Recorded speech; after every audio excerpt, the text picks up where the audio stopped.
कृष्णा। गीता अमृत में आप सभी का स्वागत है। तो हम आ गए हैं भगवत गीता अध्याय 2 श्लोक क्रमांक 14 पे। तो ये भी भगवत गीता के बहुत ही महत्वपूर्ण श्लोकों में से एक है। तो पिछले श्लोक में हमने देखा कि भगवान ने देह और देही इन दो चीज़ों के बारे में बताया था कि आत्मा का कॉन्सेप्ट को क्लियर किया था कि एक देह है और उसके अंदर एक देही है। तो जो देह है वो हमेशा बदलता रहता है, चेंजेबल है, लेकिन उसके अंदर जो देही है वो हमेशा परमानेंट रहता है। तो देह में बहुत सारे एक्सपीरियंस होते हैं हमारे, कैसे कैसे एक्सपीरियंस से गुजरता है ये हमने कल के श्लोक में देखा था। तो हम सोचते हैं कि देही अगर कांस्टेंट है तो जो भौतिक जगत के जो एक्सपीरियंस होते हैं वो भी कांस्टेंट होने चाहिए, लेकिन ऐसा होता नहीं है। कभी खुशी कभी गम। तो ये ऐसा क्यों होता है भगवान हमें इस श्लोक में बताते हैं। तो भगवत गीता अध्याय 2 श्लोक क्रमांक 14। मात्रा स्पर्शा तु कौन्तेय शीत उष्ण सुख दुखदा आगम अपायनी अनित्या तान तितिक्षव भारत।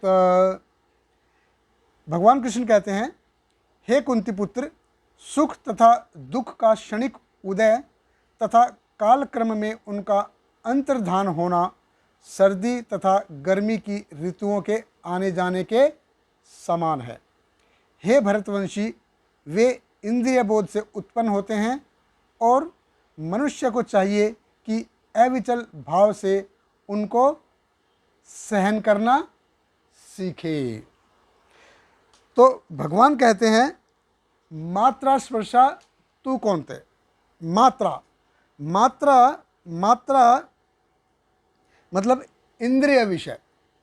इंद्रिय विषय कि जो हमारे इंद्रिय हैं और जब वे इंद्रिय विषयों के कांटेक्ट में आते हैं, जब उनके संपर्क में आते हैं, तो उसकी वजह से हमें सुख और दुख की अनुभूति होती है।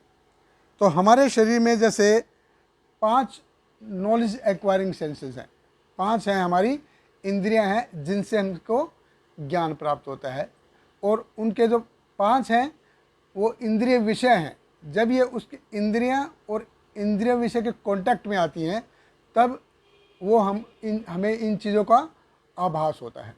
जैसे हमारे शरीर में 5 नॉलेज एक्वायरी सेंसेस हैं। जैसे आँख है, आँखें, आइज़।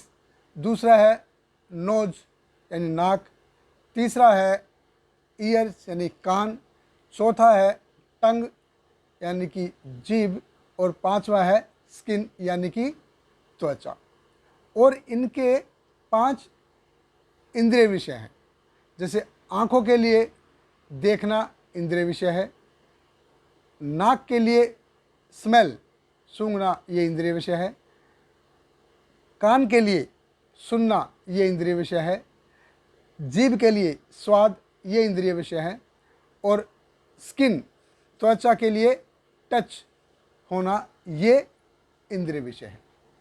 तो जब ये इंद्रिय विषय से आपस में कांटेक्ट में आते हैं तो इनकी जो परसेप्शन है, इनकी जो फीलिंग है वो भी हमेशा डुअल होती है, 2 होती है, वो दोनों 2 होती है।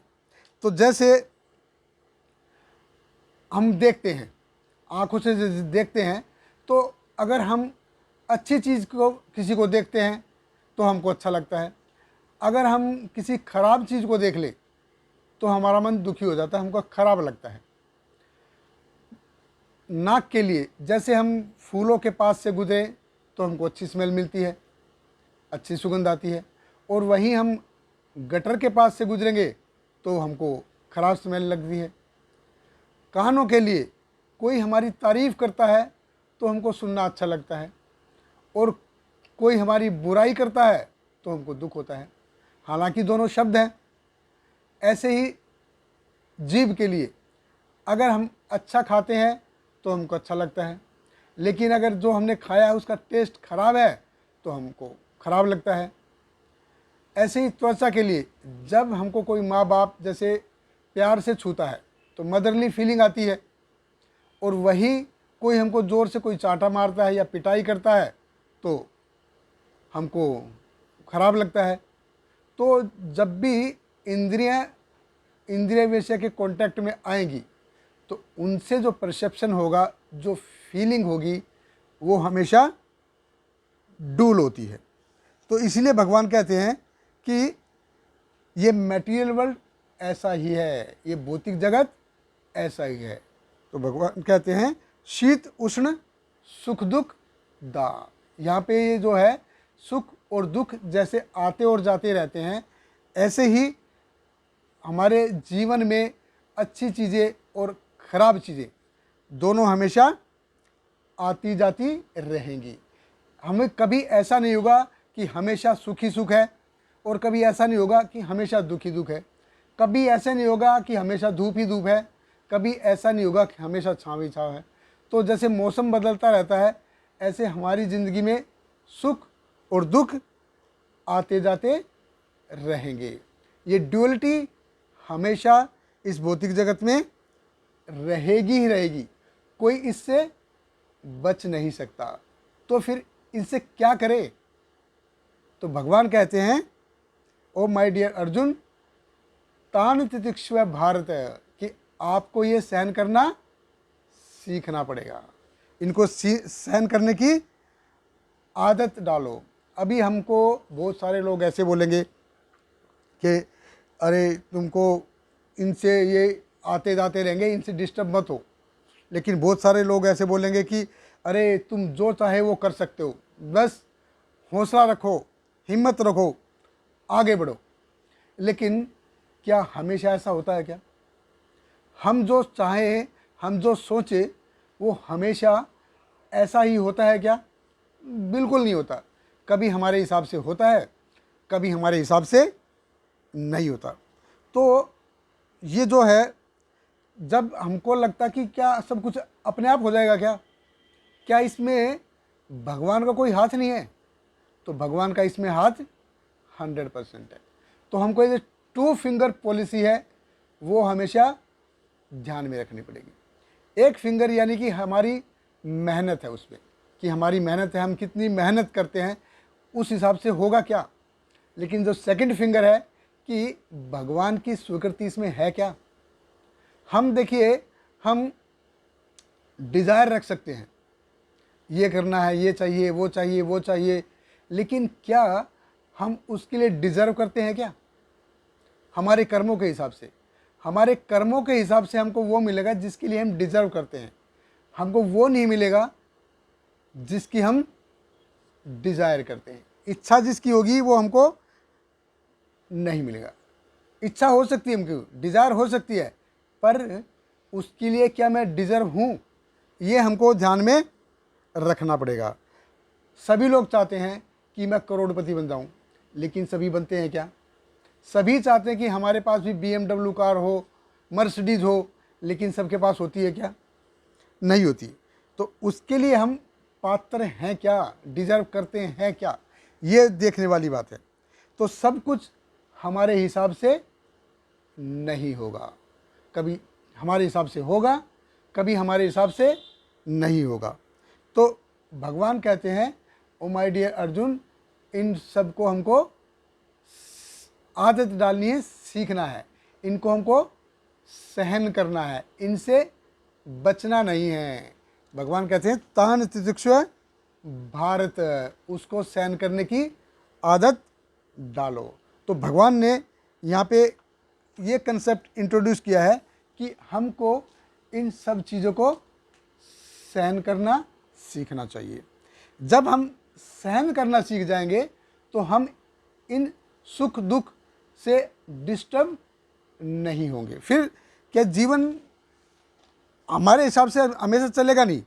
फिर क्या है, जब हम इन चीज़ों को सहने की आदत हमको हो जाएगी तो सब कुछ ऑटोमेटिक हमको सही लगने लगेगा, सब कुछ अपने हिसाब से सही हो जाएगा।